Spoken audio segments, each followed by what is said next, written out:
Happy birthday to Christian McCaffrey, who turned 29 years old this weekend. And I just so happened to run into a sign that told me I have to do a video on Christian McCaffrey here in Prague. The number 23 tram. We'll call it the Christian McCaffrey tram, even in 49ers red. I know that 29 can be a scary age for any NFL player, especially a running back, but the special ones typically have the ability to keep it going for a little bit longer, especially if they've shown that they can successfully bounce back from a concerning injury. And I think that Christian McCaffrey showed signs of that last year. He bounced back from the Achilles, but then he injured his PCL, but he's showing signs of being able to bounce back from both here during the 2025 offseason program. He looks fast, he looks bouncy, and, well, why don't we invoke some 49ers history, since they have the most famous example of defying Father Time in their franchise history. Jerry Rice. Do you know that Jerry Rice, after the age of 30, had 12,274 receiving yards? To give you a comparison here, so a reference point, the active leaders right now in the NFL, guys like DeAndre Hopkins, Mike Evans, Davante Adams, those guys have about 12,000 receiving yards in their entire careers each. Jerry Rice has 12,274 under his name after the age of 30. So Rice's post-30 career was the same size as Davante Adams' entire NFL career, Mike Evans' entire NFL career, DeAndre Hopkins' entire NFL career. Listen, I'm not saying that Christian McCaffrey is going to pull a Jerry Rice and play for 13 more seasons. He's playing a different position. Well, partly. Christian can catch the ball too, and that's relevant. We'll talk about that in a little bit, but he is playing a different position. We don't expect anybody to be Jerry Rice, but we can identify special talents when we see them. And I think people should be smart enough, should have enough perspective at this point to realize that Christian McCaffrey is a special talent. It's where preparation meets opportunity, right? You've got so many guys in the NFL who could run, who are athletic, but they may not necessarily be wired the right way. Then you got so many guys who work as hard as a walk-on in college, but they might not necessarily have the 40 time with athleticism to get it done.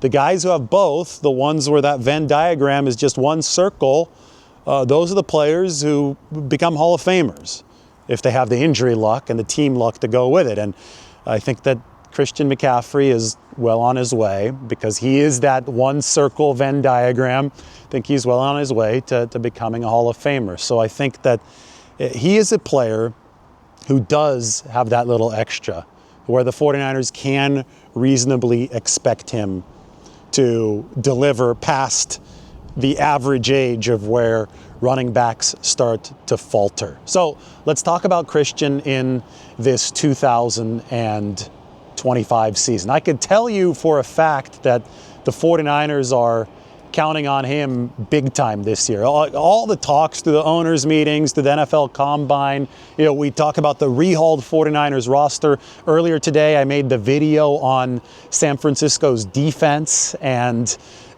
we said that the offense was going to have to lead the way, because the defense, even if it does blossom into the type of shape the 49ers want it to be in, it's going to be an offense-driven team in the interim until that happens. And if this is an offense-driven team, Brock Purdy's your quarterback.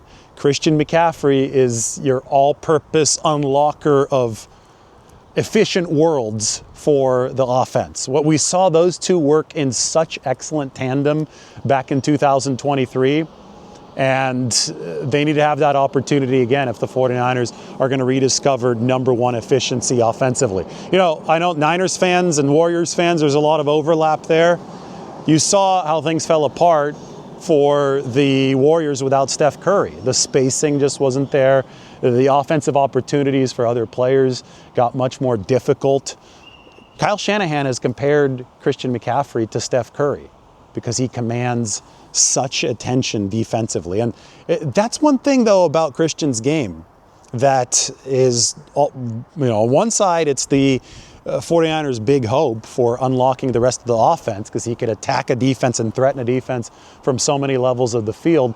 But it's also it's a two-pronged kind of thing. It's also the ticket to longevity for Christian McCaffrey. He's not just a running back. He's not just somebody who's going to be bruising in between the tackles, taking these big hits from 280-pounders to 320-pounders. Those are the types of hits that typically shorten running backs' careers. He can line up in the slot.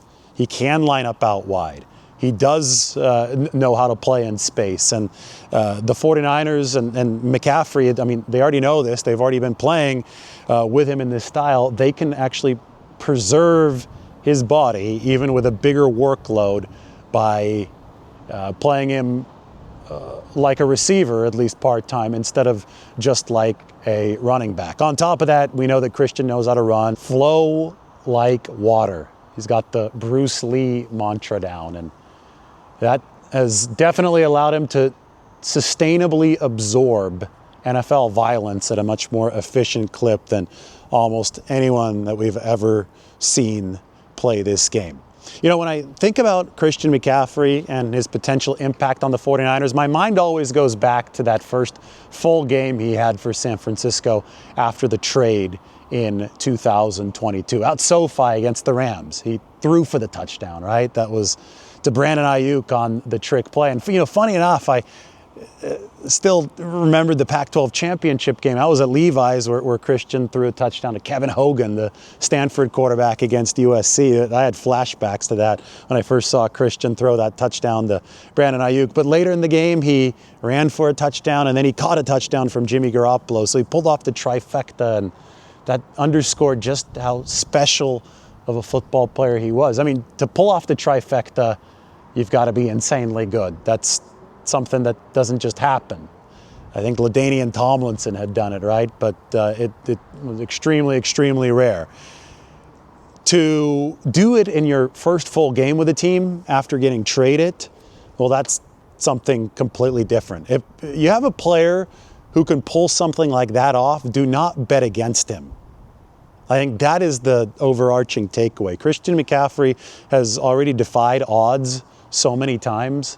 And now we've had a chance to look at him on the practice field, and he's already looking good in that regard. And I think he's motivated based on some of the social media posts. So even here, just past his 29th birthday, even as he is entering the age territory of previous running backs who have fizzled out at around this time, I think there is plenty to indicate that there might be a lot more left in the tank for Christian McCaffrey. I want to finish this off with my favorite stat of all time. I don't know if I'm ever going to find a stat better than this, but we're talking about longevity, we're talking about Hall of Famers, we're talking about 49ers, and I opened this talking about Jerry Rice after the age of 30. Well, let's list the two NFL receiving leaders after the age of 40. Number one all time, very obviously, is Jerry Rice. 2,164 receiving yards after the age of 40. Number two all-time receiving yards after the age of 40, Tom Brady with 6. Rice and Brady, the two guys catching passes after they turned 40. Takes a special player to do that. Now we'll see how close Christian McCaffrey can creep up to 40, but I think he'll still definitely be doing this into his 30s. Happy 29th to Christian McCaffrey.